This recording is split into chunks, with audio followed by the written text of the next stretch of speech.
प्रभु यीशु मसीह ਦੇ ਨਾਮ ਦੇ ਵਿੱਚ ਸਭ ਨੂੰ ਜੈ ਮਸੀਹ ਦੀ। ਅੱਜ ਅਸੀਂ ਗੱਲ ਕਰਾਂਗੇ ਕਿ ਪ੍ਰਕਾਸ਼ ਦੀ ਪੋਥੀ ਅਧਿਆਇ 7 ਔਰ ਅਧਿਆਇ 14 ਵਿੱਚ ਜਿਨ੍ਹਾਂ ਮਨੁੱਖਾਂ ਬਾਰੇ ਗੱਲ ਹੋ ਰਹੀ ਆ 1,44,000 ਜਿਨ੍ਹਾਂ ਉੱਤੇ ਪਰਮੇਸ਼ਵਰ ਦੀ ਮੋਹਰ ਲੱਗੀ ਔਰ ਉਹ ਸਵਰਗ ਰਾਜ ਦੇ ਅਧਿਕਾਰੀ ਹੋਏ। ਉਹ 1,44,000 ਮਨੁੱਖ ਕੌਣ ਨੇ? ਹਾਲੇਲੂਇਆ। ਅਧਿਆਇ 7 ਵਿੱਚ ਜਦੋਂ ਅਸੀਂ ਆਇਤ 4 ਤੋਂ ਲੈ ਕੇ 8 ਤੱਕ ਪੜ੍ਹਦੇ ਹਾਂ ਤੇ ਅਸੀਂ ਜਾਣਦੇ ਹਾਂ ਕਿ ਸਾਰੇ ਇਜ਼ਰਾਈਲ ਦੇ ਗੋਤਰਾਂ ਦੇ ਅਨੁਸਾਰ ਹਰ ਇੱਕ ਗੋਤਰ ਵਿੱਚੋਂ 12,000 ਉੱਤੇ ਮੋਹਰ ਲੱਗੀ।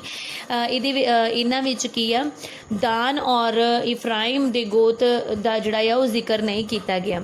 ਉਹ ਅਸੀਂ ਇਹ ਜਾਣਾਂਗੇ ਕਿ 1,44,000 ਇਹ ਮਨੁੱਖ ਜਿਹੜੇ ਸੀ ਉਹ ਕੌਣ ਸੀ। ਜਦੋਂ ਅਸੀਂ ਅਧਿਆਇ 14 ਪੜ੍ਹਦੇ ਹਾਂ ਉਹਦੇ ਵਿੱਚ ਆਇਤ 1 ਵਿੱਚ ਲਿਖਿਆ ਆ, ਮੈਂ ਨਿਗਾਹ ਕੀਤੀ ਤਾਂ ਕੀ ਵੇਖਦਾ ਹਾਂ ਕਿ ਲੇਲਾ ਸਿਯੋਨ ਦੇ ਪਹਾੜ ਉੱਤੇ ਖਲੋਤਾ ਹੈ ਅਤੇ ਉਹਦੇ ਨਾਲ 1,44,000 ਹਨ ਜਿਨ੍ਹਾਂ ਦੇ ਮੱਥੇ ਉੱਤੇ ਉਹਦਾ ਨਾਮ ਅਤੇ ਉਹਦੇ ਪਿਤਾ ਦਾ ਨਾਮ ਲਿਖਿਆ ਹੋਇਆ ਹੈ। ਜਦੋਂ ਅਸੀਂ ਦੇਖਦੇ ਹਾਂ, ਜਦੋਂ ਅਸੀਂ ਆਇਤ ਪੜ੍ਹਦੇ ਹਾਂ ਤੇ ਇਹਦੇ ਵਿੱਚ ਅਸੀਂ ਜਾਣਦੇ ਹਾਂ ਕਿ ਜਿਹੜੀ 1,44,000 ਮਨੁੱਖਾਂ 'ਤੇ ਮੋਹਰ ਲੱਗੀ ਉਹ ਸਵਰਗ ਰਾਜ ਦੇ ਅਧਿਕਾਰੀ ਹੋਏ। ਹੁਣ ਅਸੀਂ ਇਹ ਜਾਣਾਂਗੇ ਕਿ ਇਹ 1,44,000 ਜਿਹੜੇ ਮਨੁੱਖ ਸੀ ਇਹਨਾਂ ਦੇ ਵਿੱਚ ਕੀ ਖਾਸੀਅਤ ਸੀ ਔਰ ਪ੍ਰਭੂ ਨੂੰ ਇਹ ਕਿਉਂ ਪਾਉਂਦੇ ਸੀ ਕਿ ਇਹਨਾਂ 'ਤੇ ਹੀ ਸਵਰਗ ਰਾਜ ਦੇ ਅਧਿਕਾਰੀ ਹੋਣ ਵਾਸਤੇ ਮੋਹਰ ਲਾਈ ਗਈ, ਬਾਕੀਆਂ 'ਤੇ ਨਹੀਂ। ਕਈ ਲੋਕ ਕਹਿੰਦੇ ਨੇ ਕਿ ਜਿਹੜੇ 1,44,000 ਲੋਕਾਂ ਬਾਰੇ ਜ਼ਿਕਰ ਕੀਤਾ ਗਿਆ ਆ ਉਹ ਲੋਕ ਸੀ, ਉਹ ਬੱਚੇ ਸੀਗੇ ਜਿਹੜੇ ਪ੍ਰਭੂ ਯਿਸੂ ਮਸੀਹ ਦੇ ਜਨਮ ਦੇ ਦੌਰਾਨ ਜਦੋਂ ਪ੍ਰਭੂ ਯਿਸੂ ਮਸੀਹ ਦਾ ਜਨਮ ਹੋਇਆ ਤੇ ਹੈਰੋਦੇਸ ਨੇ ਜਿਨ੍ਹਾਂ ਬੱਚਿਆਂ ਨੂੰ ਮਾਰਿਆ ਸੀ।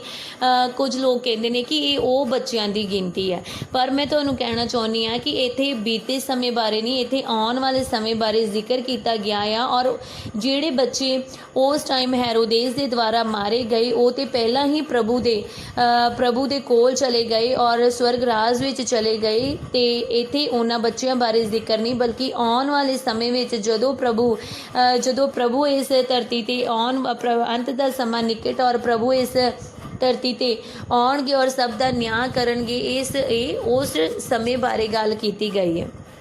ਕਿਉਂਕਿ ਅੰਤ ਦਾ ਸਮਾਂ ਨਜ਼ਦੀਕ ਔਰ ਇੱਕ ਭਾਰੀ ਕਸ਼ਟ ਜਿਹੜਾ ਹੈ ਉਹ ਦੁਨੀਆ 'ਤੇ ਆ ਰਿਹਾ ਆ ਔਰ ਉਹਦੇ ਵਿੱਚੋਂ ਕੀ ਆ 1,44,000 ਉੱਤੇ ਪ੍ਰਭੂ ਦੀ ਮੋਹਰ ਲਾਈ ਗਈ ਔਰ ਕਿਹਾ ਗਿਆ, ਦੂਤ ਨੂੰ ਕਿਹਾ ਗਿਆ ਅਧਿਆਇ 7 ਦੀ ਆਇਤ 3 ਦੇ ਵਿੱਚ, ਜਿੰਨਾ ਚਿਰ ਅਸੀਂ ਆਪਣੇ ਪਰਮੇਸ਼ਵਰ ਦੇ ਦਾਸਾਂ ਦੇ ਮੱਥੇ ਉੱਤੇ ਮੋਹਰ ਨਾ ਲਾਈਏ ਤੁਸੀਂ ਧਰਤੀ ਜਾਂ ਸਮੁੰਦਰ ਜਾਂ ਰੁੱਖਾਂ ਦਾ ਵਿਗਾੜ ਨਾ ਕਰਨਾ। ਯਾਨੀ ਕਿ ਜਦੋਂ ਇਹਨਾਂ ਲੋਕਾਂ 'ਤੇ ਮੋਹਰ ਲਾਈ ਗਈ ਤੇ ਇਹਨਾਂ ਲੋਕਾਂ ਨੂੰ ਛੱਡ ਕੇ ਬਾਕੀ ਸਭ ਜਿਹੜਾ ਹੀ ਉਹਨਾਂ ਨੂੰ ਕਿਹਾ ਗਿਆ ਦੂਤਾਂ ਨੂੰ ਕਿ ਤੁਸੀਂ ਕਿਸੇ ਵੀ ਚੀਜ਼ ਦਾ ਵਿਗਾੜ ਨਾ ਕਰਨਾ। ਜਦੋਂ ਪ੍ਰਭੂ ਦੀ ਮੋਹਰ ਇਹਨਾਂ ਲੋਕਾਂ ਦੇ ਉੱਤੇ ਲੱਗ ਗਈ ਤੇ ਚਾਹੇ ਜਿੰਨਾ ਵੀ ਭਾਰੀ ਕਸ਼ਟ ਆਇਆ ਪਰ ਇਹਨਾਂ ਲੋਕਾਂ ਨੂੰ ਕੋਈ ਵੀ ਹਾਨੀ ਨਹੀਂ ਹੋਈ। ਹਾਲੇਲੂਇਆ।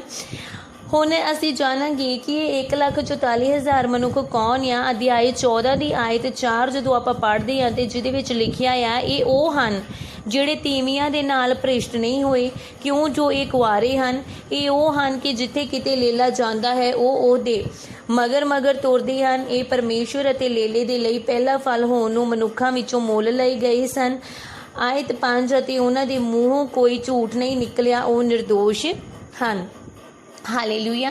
ਹੁਣ ਅਸੀਂ ਇਹ ਸੋਚਾਂਗੇ ਕਿ ਇਸ ਤਰ੍ਹਾਂ ਦਾ ਤਾਂ ਕੋਈ ਮਨੁੱਖ ਨਹੀਂ ਹੋਏਗਾ ਕਿ ਜਿਹੜਾ ਜਨਮ ਤੋਂ ਹੀ ਲੈ ਕੇ ਹੁਣ ਤੱਕ ਉਹਦੇ ਮੂੰਹ 'ਚੋਂ ਕਦੀ ਕੋਈ ਝੂਠ ਨਾ ਨਿਕਲਿਆ ਹੋਇਆ, ਕਿਉਂਕਿ ਕਿਤੇ ਨਾ ਕਿਤੇ ਤੇ ਕੋਈ ਬੰਦਾ ਝੂਠ ਜਿਹੜਾ ਆ ਉਹ ਬੋਲ ਹੀ ਲੈਂਦਾ ਆ। ਪਰ ਮੈਂ ਤੁਹਾਨੂੰ ਸੱਚ ਕਹਿਣਾ ਚਾਹੁੰਦੀ ਹਾਂ, ਜਿਹੜੇ ਪਰਮੇਸ਼ਵਰ ਨੂੰ ਮੰਨਦੇ ਨੇ ਔਰ ਪਰਮੇਸ਼ਵਰ ਦੇ ਵਚਨਾਂ 'ਤੇ ਹਮੇਸ਼ਾ ਮਨਨ ਕਰਦੇ ਨੇ ਔਰ ਪਰਮੇਸ਼ਵਰ ਦੇ ਉਹੀ ਕੰਮ ਕਰਦੇ ਜੋ ਪਰਮੇਸ਼ਵਰ ਨੂੰ ਪਾਉਂਦੇ ਨੇ ਔਰ ਪਰਮੇਸ਼ਵਰ ਦੇ ਪਿੱਛੇ ਤੁਰਦੇ ਨੇ, ਉਹ ਹਮੇਸ਼ਾ ਹੀ ਕੋਸ਼ਿਸ਼ ਕਰਦੇ ਕਿ ਉਹਨਾਂ ਦੇ ਮੂੰਹ 'ਚੋਂ ਕਦੇ ਵੀ ਝੂਠ ਨਾ ਨਿਕਲੇ ਔਰ ਕੋਈ ਵੀ ਇਸ ਤਰ੍ਹਾਂ ਦਾ ਕੰਮ ਉਹਨਾਂ ਦੇ ਹੱਥੋਂ ਨਾ ਹੋਵੇ ਜਿਹੜਾ ਪਰਮੇਸ਼ਵਰ ਨੂੰ ਮਨ ਪਾਉਂਦਾ ਨਹੀਂ ਹੈ।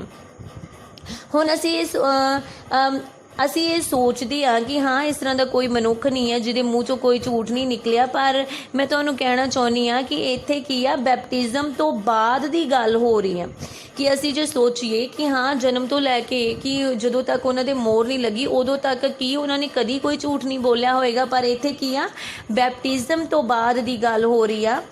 ਬੈਪਟਿਜ਼ਮ ਤੋਂ ਬਾਅਦ ਇਹ ਲੋਕ ਕੀ ਸੀ, ਉਹ ਪ੍ਰਭੂ ਦੇ ਪਿੱਛੇ ਪੂਰੀ ਰੀਤੀ ਦੇ ਨਾਲ ਚੱਲਦੇ ਰਹੇ, ਇਸਤਰੀਆਂ ਦੇ ਨਾਲ ਭ੍ਰਿਸ਼ਟ ਨਹੀਂ ਹੋਏ ਔਰ ਨਾ ਹੀ ਇਹਨਾਂ ਨੇ ਕਦੀ ਕੋਈ ਝੂਠ ਬੋਲਿਆ। ਜਦੋਂ ਵੀ ਆਪਾਂ ਪ੍ਰਭੂ ਦੇ ਸੇਵਕਾਂ ਨੂੰ ਦੇਖਦੇ ਹਾਂ, ਪ੍ਰਭੂ ਦਾ ਮਸਾ ਉਹਨਾਂ ਦੇ ਉੱਤੇ ਉਤਰਦਾ ਆ ਤੇ ਕੀ ਉਹ ਝੂਠ ਬੋਲਦੇ ਹੋਣਗੇ ਫਿਰ ਪ੍ਰਭੂ ਦਾ ਮਸਾ ਉਹਨਾਂ ਤੇ ਉਤਰ ਸਕਦਾ ਆ।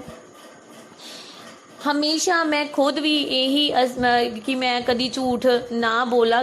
ਬਹੁਤ ਜਦੋਂ ਦਾ ਮੈਂ ਪਰਮੇਸ਼ਵਰ ਦੇ ਰਾਹ 'ਤੇ ਪੂਰੀ ਰੀਤੀ ਦੇ ਨਾਲ ਚੱਲਣਾ ਸਟਾਰਟ ਕੀਤਾ ਆ, ਮੈਂ ਹਮੇਸ਼ਾ ਇਹ ਕੋਸ਼ਿਸ਼ ਕਰਦੀ ਹਾਂ ਔਰ ਹੁਣ ਮੈਂ ਇਸ ਚੀਜ਼ ਵਿੱਚ ਪੱਕੀ ਹੋ ਗਈ ਹਾਂ ਕਿ ਹਾਂ ਮੈਂ ਇਸ ਕਦੀ ਵੀ ਮੇਰੇ ਮੂੰਹ 'ਚੋਂ ਜਿਹੜਾ ਆ ਉਹ ਝੂਠ ਨਾ ਨਿਕਲੇ, ਔਰ ਮੈਂ ਜੋ ਸੱਚ ਆ ਉਹ ਮੇਰੇ ਉਹੀ ਮੈਂ ਹਾਂ ਦੀ ਹਾਂ ਔਰ ਨਾ ਦੀ ਨਾ ਕਵਾਂ। ਸੱਚ ਹੀ ਹਮੇਸ਼ਾ ਮੇਰੇ ਮੂੰਹ 'ਚੋਂ ਨਿਕਲੇ, ਕਦੀ ਝੂਠ ਨਾ ਨਿਕਲੇ। ਪਰ ਜਿਹੜੇ ਪ੍ਰਭੂ ਦੇ ਸੇਵਕ ਨੇ ਜਿਨ੍ਹਾਂ ਉੱਤੇ ਪ੍ਰਭੂ ਦਾ ਇੰਨਾ ਮਸਾ ਠਹਿਰਦਾ ਰਿਹਾ ਆ ਕਿ ਉਹ ਲੋਕ ਝੂਠ ਬੋਲਦੇ ਹੋਣਗੇ, ਉਹ ਕਦੇ ਵੀ ਝੂਠ ਨਹੀਂ ਬੋਲਦੇ ਹੋਣਗੇ, ਕਿਉਂਕਿ ਪਰਮੇਸ਼ਵਰ ਨੇ ਕਿਹਾ ਕਿ ਉਹ ਪੂਰੀ ਰੀਤੀ ਦੇ ਨਾਲ ਜਿੱਥੇ ਜਿੱਥੇ ਲੇਲਾ ਜਾਂਦਾ ਹੈ ਉੱਥੇ ਮੋਦੇ ਮਗਰ ਜਾਂਦੇ ਨੇ। ਯਾਨੀ ਇਹਦਾ ਮਤਲਬ ਕੀ ਆ ਕਿ ਪ੍ਰਭੂ ਦੇ ਰਾਹਾਂ 'ਤੇ ਉਹ ਚੱਲਦੇ ਨੇ ਔਰ ਉਹ ਕਦੀ ਵੀ ਝੂਠ ਨਹੀਂ ਬੋਲਦੇ। ਜਿਸ ਤਰ੍ਹਾਂ ਕਿ ਯੋਹੰਨਾ 3:3 ਵਿੱਚ ਜਦੋਂ ਆਪਾਂ ਪੜ੍ਹਦੇ ਹਾਂ ਤਾਂ ਉਹਦੇ ਵਿੱਚ ਲਿਖਿਆ ਆ ਕਿ ਕੋਈ ਮਨੁੱਖ ਜੇਕਰ ਨਵੇਂ ਸਿਰਿਓਂ ਨਾ ਜੰਮੇ ਪਰਮੇਸ਼ਵਰ ਦੇ ਰਾਜ ਨੂੰ ਵੇਖ ਨਹੀਂ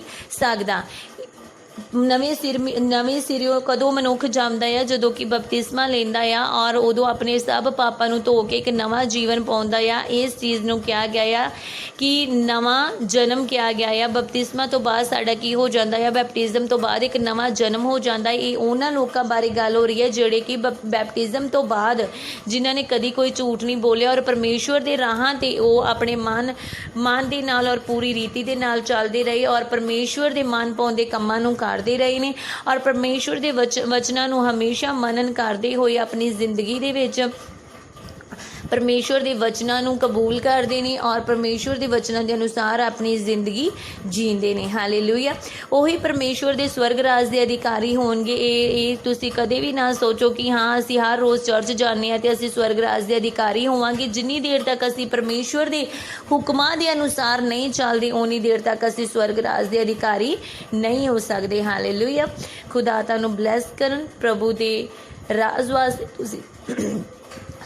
ਪ੍ਰਭੂ ਦੇ ਰਾਜ ਵਾਸਤੇ ਤੁਸੀਂ ਤਿਆਰ ਹੋ ਸਕੋ। ਹਾਲੇਲੂਇਆ। ਆਮੀਨ।